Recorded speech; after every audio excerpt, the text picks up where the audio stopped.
Hey yo guys, so it's kind of that time of the month again where Tommy has kidnapped someone and or something that I find quite particularly good in life in order to make me profile one of his decks. So he's kidnapped Chris recently. Chris had this to say about it. No, no, no, no, no, no! So let's just profile the deck. Let's dive right in and take a look at Thunder Dragons. Alright guys, before we jump into today's deck profile, do me a favour if you're enjoying Team Tally content so far, hit that like button, hit that subscribe button if you have not already subscribed. Let's hit the deck profile now. Alright, so looking at the main deck, like gonna be honest guys, Thunders is a pretty simple deck building wise. So we have free OG Thunder Dragon, free Hawk, free Dark, free Roar, and free Matrix for a free, oh my god, I ain't got the space. Free Matrix for our free offs. It's a super simple deck in terms of what you want, because you want to see as much consistency as possible, you want to see as many as your pieces, you just run pretty much almost everything at free, and there's other cards that you don't run at free, like there's literally only one Thunder Dragon monster you don't run at free and it's Duo, but the deck's got really good search capability through Dark. If Dark's banished, then it can search a Thunder Dragon card, so it could search out your Duo if you need it, could search out your Fusion if you need it. Of course, OG Thunder Dragon, discard it, search up to 2 Thunder Dragons. This card you can discard it and it will revive a monster from the banish pile or from your graveyard, and if it's banished then you get to mulligan. Roar, again pretty good, so you can special summon 1 Thunder Dragon monster from your deck if it's banished or sent from the field to the graveyard. Banish 2 for this, by the way, it can do 2 attacks. The benefit of it is that it's level 8, so like you can run Hope Harbinger if you want. Matrix searches a copy of itself and it gives a monster 500 plus attack points, and it's a quick effect, so it triggers your Titan. Ultimately, these all facilitate reaching your Colossus and or your Titan, or your double Colossus or your double Colossus Titan, whatever your hand can provide you. But the Thunder Dragon core side of the deck, the Thunder Dragon element of the deck is fairly simple. Alright, but in terms of the Thunder Dragon main deck monsters, like, yeah, they're pretty simple. Okay, our non-Thunder Dragon monsters that we're running a free Batman Solar, free Dimension Shifter. That's pretty much it. Like, Dimension Shifter's hit and miss for some people in this deck. I think it's a fantastic meta call right now. There's so much about the current meta that relies so heavily on the graveyard. Like, Dimension Shifter doesn't really hurt this deck because all it does is proc the banish effect of the cards, which, by the way, the banish effects are probably like going to be more useful than a lot of the discard effects. A lot of the banish effects are a bit more high impact, like Dark being able to search out any Thunder Dragon card as opposed to discarding it, but it searches a copy of itself. So this is pretty much always good. Batman Solar is pretty much like Armageddon Knight for Thunder Dragons, and when Thunder Monster is summoned, when it's on the field you get a token, so it helps you do your link plays as well. Fairly simplistic. This card, honestly, this card's disgusting. Like, this card is just on the verge of being unfair, but because, you know, it's like unsearchable, borderline unfair, and it's pretty busted in this deck, it's really disgusting. And Solar, also really disgusting. Like, it's Armageddon Knight, but for Thunder Dragons. That's just ridiculous. Okay, so that's the monsters, so let's take a look at these spells. Instant Fusion has a little bit of flexibility in the deck. It can summon out Kaminari Attack to help you go into your Thunder Dragon Titan plays, and also we're running Thousand Eyes Restrict in the deck to just give you a little bit of comeback ability or combat. Established boards going second. Instant Fusion, like, again, it's like in a weird place. Some people run it, some people don't. I like it. I personally like it in the deck.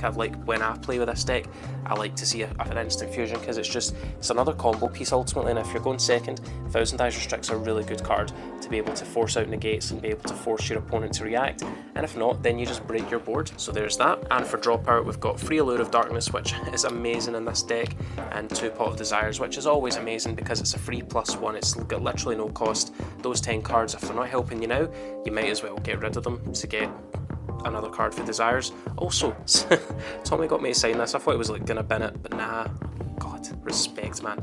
So Allure of Darkness, draw 2, banish a Dark. But most of the Thunder Dragons, like most of the good Thunder Dragons, are dark as yeah. So you've got Roar's Dark, Duo's Dark, and Dragon Dark's Dark. So all the cards that are best to banish are dark. So they're kind of made for Allure of Darkness. So yeah, like free pluses, man, free pluses, because once you banish some of your Thunder Dragons, again, they plus. And then we have 2 Fusion, 1 Gold Sark.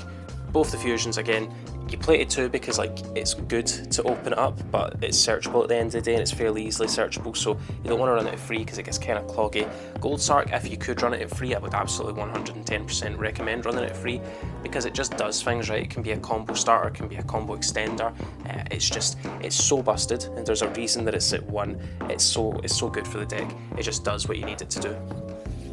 And Thunder Dragon Fusion also has the added benefit that you can search out Thunder cards when it's in the graveyard, so it also helps you recur and maintain consistent advantage. By the way, this searches Denko Seneca when you're up against like back row decks. And speaking about back row, this version, or Tommy's version of the deck, does run a fair few traps. So it does run Infinite Impermanence. Tommy couldn't get his hands on a playset, so I'm going to sub in mines for a little while his come. So it's got Solemn Strikes and it's got Macrocosmos. Again, this is one of those decks that really can abuse Macrocosmos because it can use its banish pile so effectively, and because it can actually like recur its banish pile really easily with Thunder Dragon Fusion. Then it's not an issue for your cards to get banished, and like your spells, you don't really care if they get banished other than maybe Thunder Dragon Fusion. Your monsters, they're recurable with Thunder Dragon Fusion if you really need it, so like Macrocosmos is just busted in this deck. Solemn Strike, we know what it does, you know, it negates stuff, it negates summons, and Impermanence, also really good negator. So let's take a look at the extra deck, guys. Okay, for our extra deck, again, like the extra deck's fairly simple from the Thunder Dragon perspective. 3 of each boss monster. The deck can recur, but you know, when you want to just have that explosiveness and you want to have that real ability to push quite hard, then it's good to have them at free so that you don't have to like go out of your way to recur those resources. You can if you really want to, but safe options, just play them both at free. Colossus, it stops your opponent from searching. Like, Colossus is disgusting. I'm not a big fan of Colossus because I spent a good amount of this year playing Sky Striker, and like every other deck that I like to play searches a lot, like Pendulum searches a lot, so that's quite annoying. And Titan is a bigger, you know, kind of your more offensive boss monster that when a Thunder Dragon card is activated in hand, you can chain it and it pops a card on field. So it does do well, and it can fight against like Floodgates and back row, and it can fight against boards that have been established, and it's a bit more beefy. So 26 and 32 respectively. You often use Matrix to trigger this card, so making it an even higher attack, it gets quite a beefy attacker, so it's a really good card in that respect. And again, this deck overall is built to be a control deck, so being able to control how your opponent searches or if they search, and being able to pop some of their key monsters on field and pop some of their key combo pieces is really effective against the current meta. Right now, Colossus is in a bit of a weird place because Orchist for ages didn't really search anything. Like, Galatea got them all their key cards and they summoned from decks, so they didn't do a lot of searching. Now that they're running the Sky Striker engine, it is a little bit more problematic for them to be able to play through some hands sometimes, so it does do a bit more in that regard. But overall, like, against the vast majority of decks, it's amazing. And if you're not going to run Colossus, or if you're not going to summon Colossus, then you've always got Titan as a backup to pop your opponent's key cards. Like, pop Electromite and Pendulum and just watch them cry, honestly. It's happened to me plenty of times. And moving on next for our last fusion monsters, we've got Thousand Eyes Restrict and Kaminari Attack. Essentially just our instant fusion targets. This can help you go into Titan, right? This can help you go into Titan because Titan's summoning requirements required a fusion Thunder monster. Alright, there's not too much to say about this. This is an extender. This is Thousand Eyes Restrict. Like, it's really good. And it actually looks really nice in secret. I should probably pick myself up a copy. Alright, for our links we have Link Rebo for your Thunder Dragon Matrix and for your Relinquished. We've got Beat Cop as a generic link 2. We've got Nightmare Phoenix as another link 2, again just to combat back row. We've got some Summoner as part of the combo. For our link 3s we have Nightmare Unicorn again just to like kind of break boards a little bit. And for our 4s we have Borrelsword and Appaloosa. This deck can occasionally go into Appaloosa quite early to block your opponent from Nibiru-ing you, because this deck does in fact die to Nibiru. Borrelsword Dragon is really good at making a lot of advantage to quickly go into Borrelsword and go for game.